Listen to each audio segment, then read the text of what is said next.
Hey everybody, today is Thursday, the 30th of June, and I've been thinking about Final Fantasy Tactics. Um, Namely, last night I was up late and thinking about things, and I was like, what would be really neat is to play a tabletop version of Final Fantasy Tactics. And I started to think, well, how would that be done? And seeing as I've been playing D&D for quite a while, I started mulling things over. Would you use a D20? Would you use, some other stuff? So I started taking notes on what I can figure out.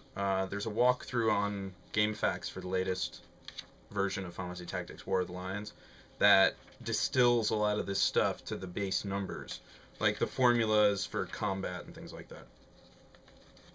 So I've discovered that I think that there's no hit or miss formula except for the evasion rates.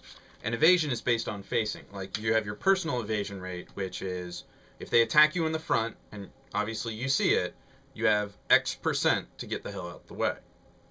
Normally, like baseline. And this is adjusted by your base stats, or whatever you start with, plus whatever your job gives you. So a ninja is much more evasive when he sees an attack coming at him than a white mage. Makes sense. So, and that only adjusts, you have your base, I think everybody gets like 5% if they see it coming at them, and every job adjusts it differently. So, and I don't think that ever changes. And there's physical evasion for that, as well as magical.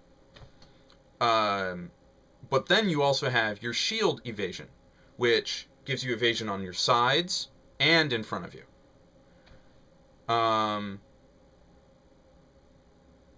And, that's separate. So, for example, someone hits you, and first your shield goes off.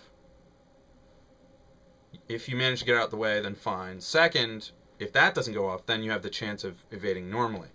But there's also the accessory one, which I think works all the way around your character. It might not work behind you. And that's a different evade rating.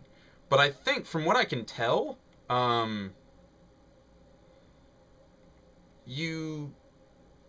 there's hit or the guy evaded. There's no hit or miss or evade. So there's no attack roll, essentially. There's just a swung. If he's there, I hit him. And now it's his choice whether or not, or it's his roll of a percentile to see if he mitigates that hit. That's what I'm getting so far. Also, alright, so your reaction skills are based linearly on bravery. Your bravery can only go up to a maximum of 97, which means at best you'll have a 97% chance of reacting to anything. So, if you have a 97 bravery and you have, what's that skill? Hamido, which is the, if you get attacked, you punch them first. That's a 97% chance of working if your bravery is 97. Now, if your bravery gets down to a 10 or lower, you turn into a chicken and you run away, and it goes up by 1 point every round that you're running away. So, up to 10, and then... But if your faith is high,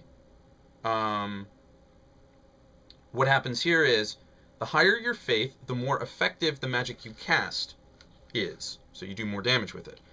Also, the higher your faith, the more effective magic is on you. That's a mixed bag right there. Either fire spells will burn you more, or healing spells will heal you more.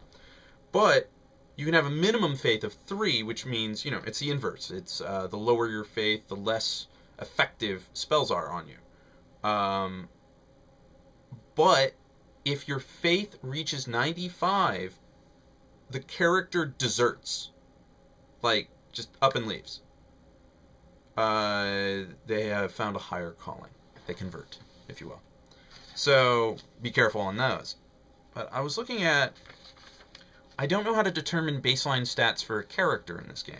So, I'm wondering if I start a new game and I just look at the baseline stats for all the main characters, all the characters you start with, and I level them up and watch their hit points and mana go up.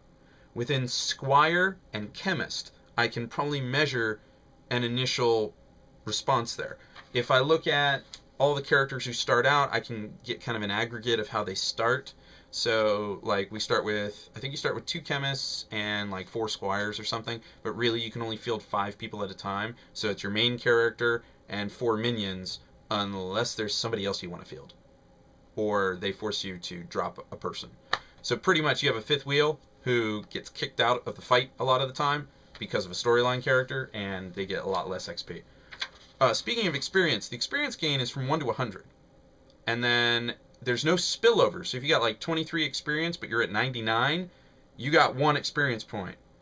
And now you're back at 1. Or 0, or what have you. But the minimum amount of experience you get for hitting somebody is 1. If you hit somebody same level as you, it's 10. If you hit somebody higher level than you, it varies. And I need to figure that out. As well, job experience. I know if you hit someone same level as you, you get 24. I don't know what happens if you lower or higher. And I know there's a skill called job points up, or whatever the Squire has it. And increase to job points, which increases them by 50%. So instead of 24 on a hit, you get 36. But I want to try this tabletop style, D&D style, because I like the idea of training in a class and then switching out of it, but still having abilities you can pull on. Like, let me put it this way. I'm a knight, and I'm training as a monk. While I'm training as a monk, my support ability is to wear heavy armor. So as a monk, I'm nimble as everything, and now I can also wear heavy armor and be nimble as everything. See what I'm getting at here? I like the ability to mix and match my class features, if you will. Now, I understand this makes things very complex.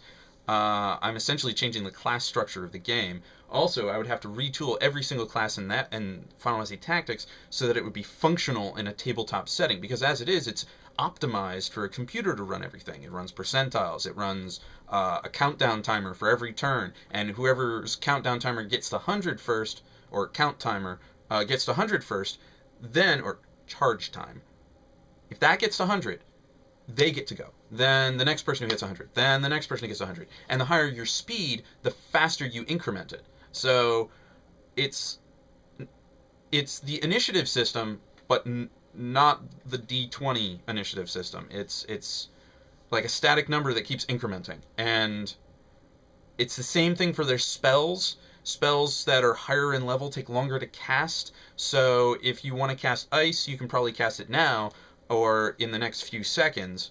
But if you want to cast Ice 2, you're going to have to wait a little while. So it's, I don't know how I would convert something like that into a dynamic tabletop setting. It may, in fact, just be easier to play the thing wirelessly with friends, but I want the freedom to mix and match manually. I want to get it away from the console, away from the TV, into a more open setting. I'm not entirely sure how to do that, but it's a nice thought experiment in the meantime. Until next time.